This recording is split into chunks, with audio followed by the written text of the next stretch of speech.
आणि भारत पक्ष मोर्चा याचे राष्ट्रीय अध्यक्ष वामन देशपांडे देशपांडेसारखी एकही व्यक्ती दिसत नाही.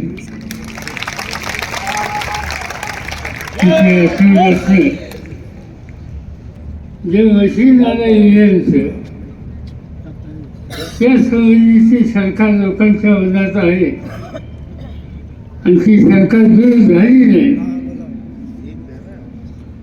तर संसदीय लोकशाही पद्धती होता आज न उद्या लोकांचा विश्वास उदाहरणाचं राहणार नाही. देशात पहिल्यांदा विविध राजकीय पक्षाच्या लोकांना एकत्रित करून ईव्हीएमच्या विरुद्ध देशाच्या राजधानीमध्ये पहिल्यांदा सामूहिक आवाज हा उठवण्याच्यासाठी ज्यांनी संयोजन केलं त्या संयोजनाचं नेतृत्व वामन देशपांडे यांचं केलं. या ठिकाणी उद्याच्या पिढीच्या दृष्टीनं अत्यंत मोलाचा जो कार्यक्रम आहे तो त्यांनी हातामध्ये घेतला. शाळा वाचवा, शिक्षण वाचवा, शिक्षक वाचवा या वहीमधून शिक्षण, आरक्षण, नोकरी, पेन्शन आणि खाजगीकरण या संबंधीचा विचार ते देशामध्ये ठिकठिकाणी मांडतात. राजर्षी शाहूराजे असोत, डॉक्टर बाबासाहेब आंबेडकर असोत, या अनेकांनी आपल्या आयुष्याचा फार मोठा काळ या शैक्षणिक विस्ताराच्यासाठी दिला. आज त्याच्यामध्येच घराघराच्या संबंधीची भूमिका आजचे राज्यकर्ते करतात. 85,000 विद्यार्थ्यांचं जीवन हे संकटात आल्याशिवाय राहणार नाही. कशामुळे हे होते? काय शाळा बंद करायचं? ठीक आहे, आमचं आहे, आमचा जास्त असेल तसं काही त्रास विद्यार्थ्यांना असो, ही गोष्ट खरी आहे.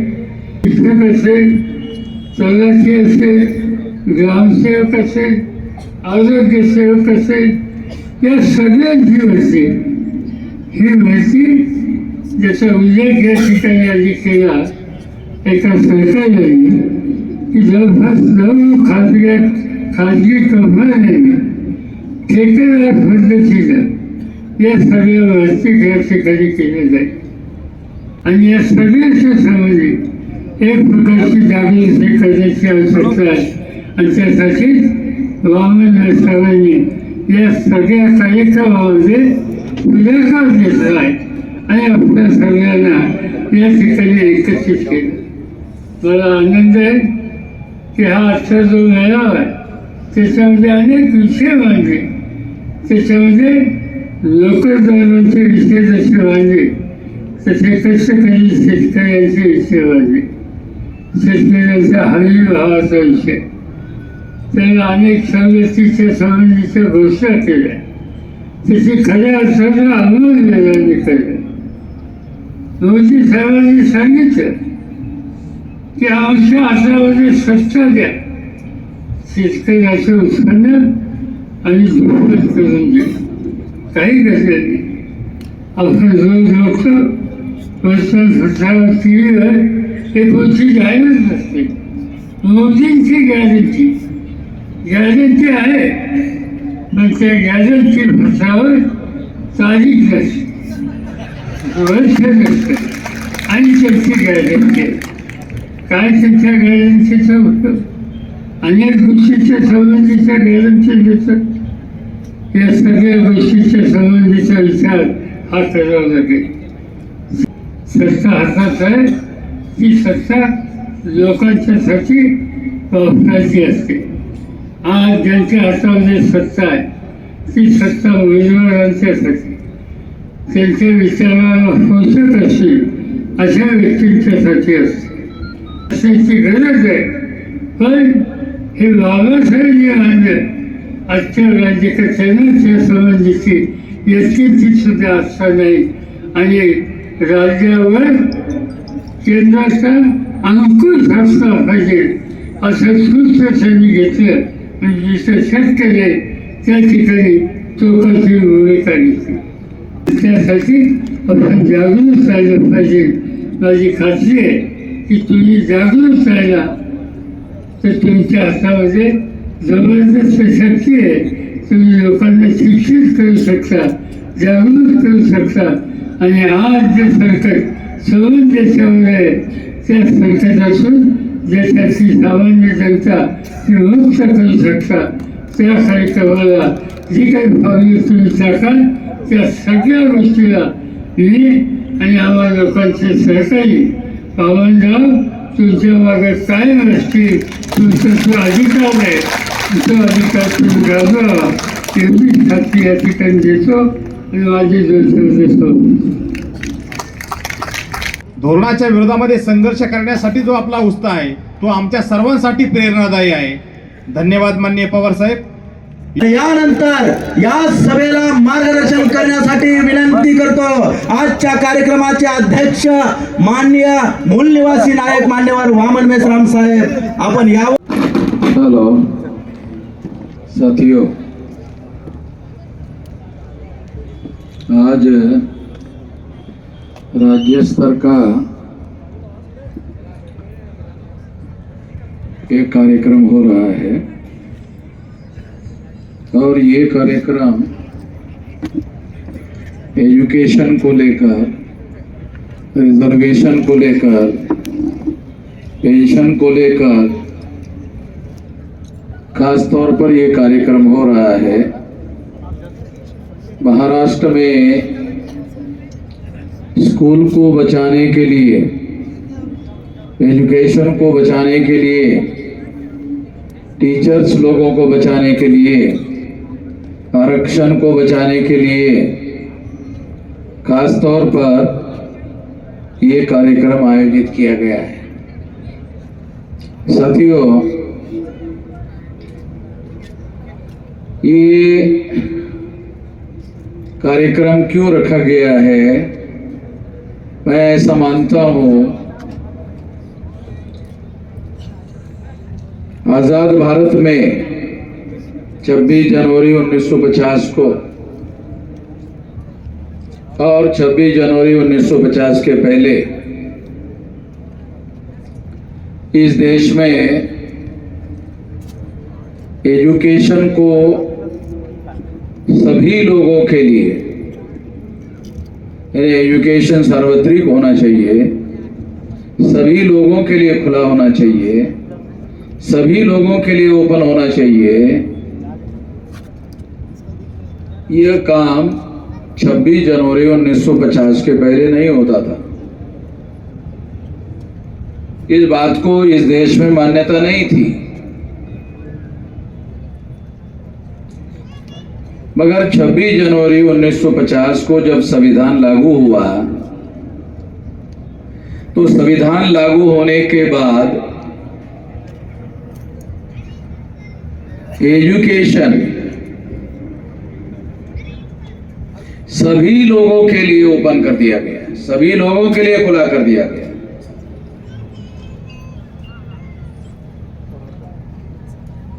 जो एजुकेशन सब लोगों के लिए खुला कर दिया गया था, ओपन कर दिया गया था, और जिस संविधान ने एजुकेशन को फंडामेंटल राइट स्वीकार किया था, एक बहुत बड़ा बदलाव प्राइवेटाइजेशन के बाद में आया है. वो क्या आया है? प्राइवेटाइजेशन के बाद हायर एजुकेशन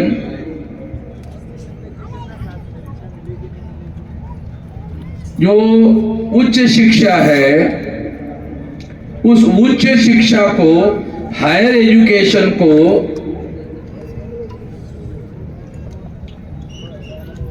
फंडामेंटल राइट होने के बावजूद भी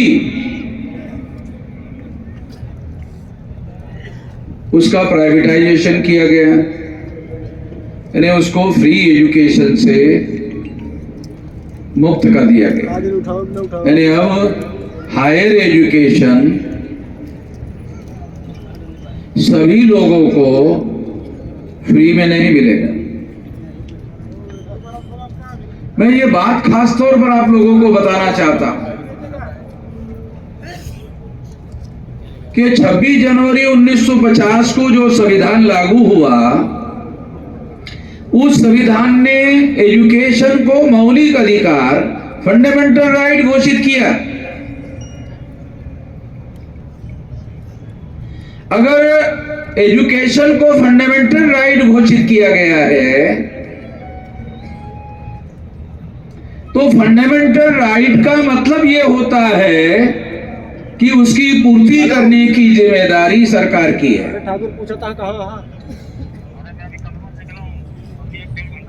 उसकी पूर्ति करने की जिम्मेदारी सरकार की है। फंडामेंटल राइट पूरा करने की जिम्मेदारी सरकार की है। खत्म होने वाला है। जैसे कोई भी आदमी आजाद भारत में भूखा नहीं रहना चाहिए, ऐसा सरकार कहती है, और उसको टीवी में प्रचार करती है। भाजपा के लोग, आरएसएस के लोग प्रचार करते हैं कि उनको 5 किलो अनाज जो है फ्री दिया जा रहा है। अब ये 5 किलो अनाज महीने में 1 हफ्ते में समाप्त हो जाता है, तो 1 हफ्ते में लोगों को खाने की व्यवस्था सरकार ने कर दी। 3 हफ्ते का क्या? इसके बारे में सरकार किसी प्रकार की कोई बात करती नहीं है। उसी तरह से मैं ऐसा मानता हूं, अगर मनुष्य को एजुकेशन से मुक्त कर दिया जाए, यानी उनको एजुकेशन ना दिया जाए,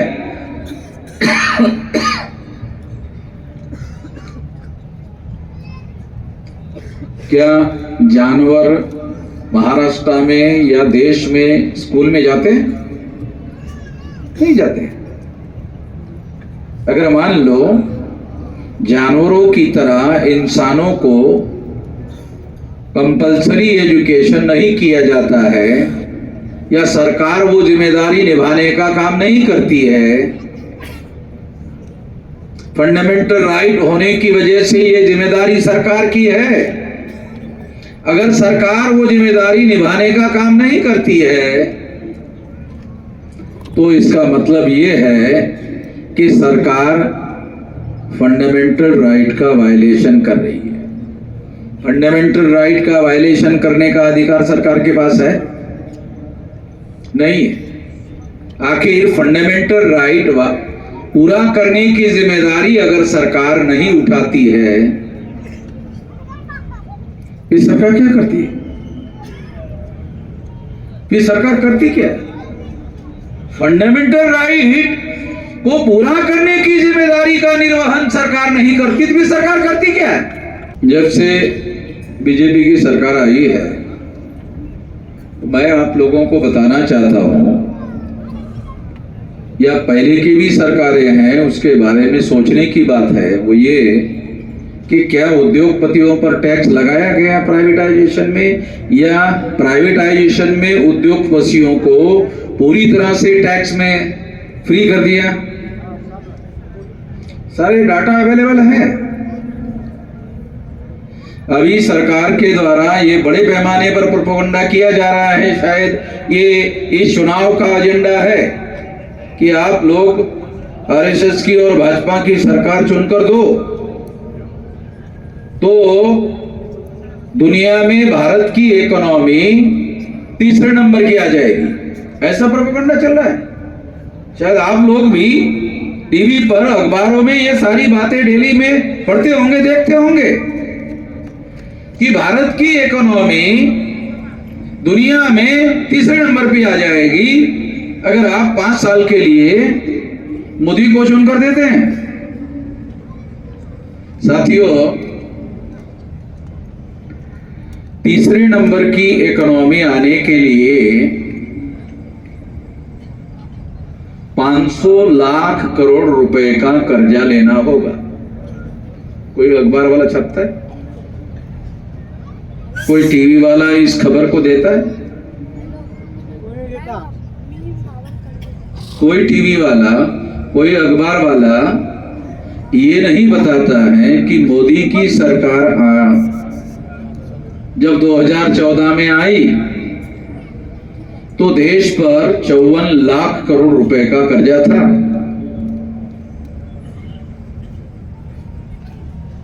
देश पर 54 लाख रुपए का 54 लाख करोड़ रुपए का कर्जा था। आप लोग जानते हो अभी कर्जा कितना है? 405 लाख करोड़ का। मोदी के आने के बाद ये जो कर्जा है ये 405 लाख करोड़ का हो गया। 54 लाख करोड़ था। नहीं, तीसरे नंबर की इकोनॉमी लाएंगे। अरे कैसे लाएंगे भाई, कैसे लाएंगे? तो इकोनॉमी में इन्वेस्टमेंट ज्यादा पैसा करना होगा। वो पैसा आएगा कहां से? भारत सरकार के पास इतना इनकम तो है नहीं। तो ये 405 लाख करोड़ रुपए का कर्जा लेकर इकोनॉमी में इन्वेस्ट किया जाएगा। उसके बाद 2030 तक तीसरे नंबर की इकोनॉमी आएगी। पहले नंबर की अमेरिका की, दूसरे नंबर की चाइना की,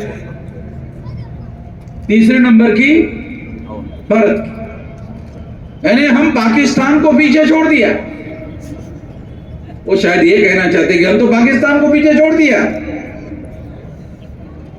आरएसएस भाजपा के लोगों को यह कहना चाहिए कि हमने चाइना को पीछे छोड़ दिया था। ऐसा कहते ही नहीं कि हमने चाइना को पीछे छोड़ दिया। चाइना को पीछे छोड़ दिया ऐसा कहते ही नहीं है। चाइना को पीछे छोड़ दिया ऐसा कहना चाहिए, ऐसा नहीं कह रहे। क्योंकि चाइना को पीछे छोड़ने की बात ये आरएसएस भाजपा के नियंत्रण की बात नहीं है, ये पॉसिबल नहीं है। मगर जो तीसरे नंबर की इकोनॉमी की बात कर रहे हैं, मैं बहुत खास बात आपको बता रहा हूं कि तीसरे नंबर की इकोनॉमी के लिए लाने के लिए जो कोशिश हो रही है उसके लिए अभी 405 लाख करोड़ का कर्जा हुआ है और 500 लाख करोड़ का कर्जा होने के बाद तीसरे नंबर की इकोनॉमी आ सकती है। इतना इन्वेस्टमेंट करने के बाद इतना आसान नहीं है। मगर आपको तीसरे नंबर की इकोनॉमी की बात कर रहे हैं, कैसे करेंगे कोई मीडिया नहीं बता रहा है, कोई टीवी नहीं बता रहा है कि ये 500 लाख रुपए का कर्जा लेकर इन्वेस्ट करके लाया जा सकता है। यही एकमात्र विकल्प है और कोई विकल्प नहीं है। ये किसी को भी नहीं बताया जा रहा है। ये बताया जाना चाहिए। अगर ये बताया गया होता